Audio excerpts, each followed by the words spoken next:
ఓంకారం కార్యక్రమానికి స్వాగతం. ఉత్తరాయణం, వసంత ఋతువు, చైత్రమాసం, కృష్ణపక్షం, చతుర్థి, జ్యేష్ఠ నక్షత్రం, శనివారం. జ్యేష్ఠాదేవి అంటే అలక్ష్మి అని. జ్యేష్ఠాదేవిని తొలగించాలంటే లక్ష్మీదేవిని ప్రార్థించాలట.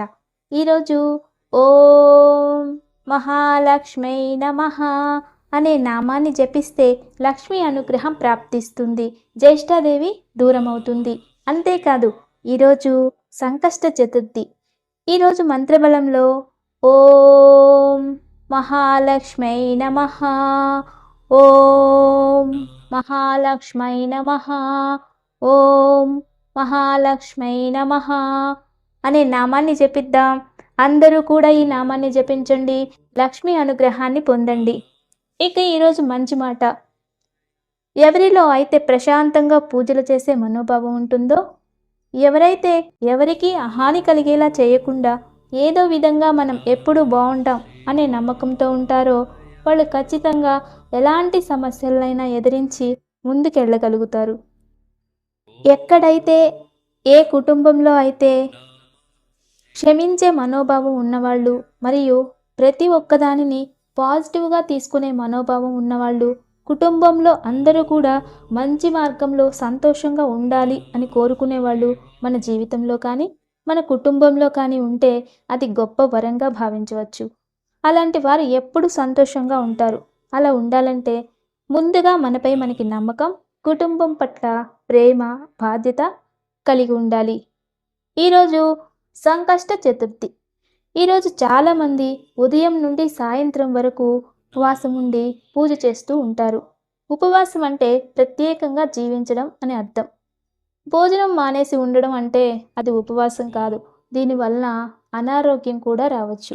అందుకే ఏదైనా పండ్ల రసాలు లాంటివి సేవిస్తూ, అల్పాహారం తీసుకుంటూ, శాకాహారులై పగలు నిద్రపోకుండా బద్ధకం లేకుండా ఉండి సాయంత్రం ఈ సంకష్టహర చతుర్థి పూజను ఆచరించవచ్చు.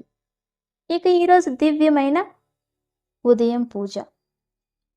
ఇంట్లో ఉన్న జ్యేష్ఠాదేవి తొలగిపోవాలన్నా, లక్ష్మీ అనుగ్రహం కలగాలన్నా ఈరోజు ఇంట్లో ఒక చిన్న పసుపు ముద్ద చేసి దాన్ని ఒక కుండలో కానీ చెంబులో కానీ పెట్టేసి దానిపైన ఒక ఆకు పెట్టి మూసివేసి దానిపై ఒక మట్టి ప్రమిద పెట్టి దీపం వెలిగించండి.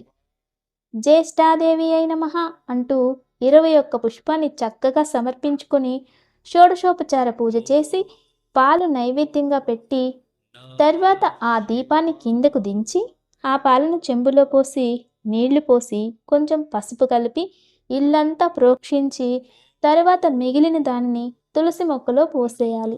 ఇలా చేయడం వలన ఇంట్లో అలక్ష్మి అనేది తొలగిపోతుంది, లక్ష్మీదేవి ఆకర్షిస్తుంది.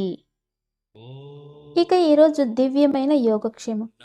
ఈరోజు సాయంత్రం మన ఇంట్లో బియ్యం పిండితో స్వస్తిక్ రాసి దానిపైన ఒక క్లాత్ కానీ అరిటాకు కానీ వేసి బియ్యం పోసి కలశం పెట్టి దాని ముందు గణపతి విగ్రహాన్ని పెట్టి ఆ విగ్రహాన్ని పూజించి గణపతిని ఆవాహనం చేసి తెల్ల జిల్లేడు పూలమాలను వేసి గరికను సమర్పించి గన్నేరు పూలతో అర్చించి గణపతిని ప్రార్థించి ఉప్పులేని పెరుగన్నం దేవుడికి నైవేద్యంగా పెట్టి దానిని ప్రసాదంగా తినిన తర్వాత మాత్రమే రాత్రి ఆహారాన్ని స్వీకరించాలి.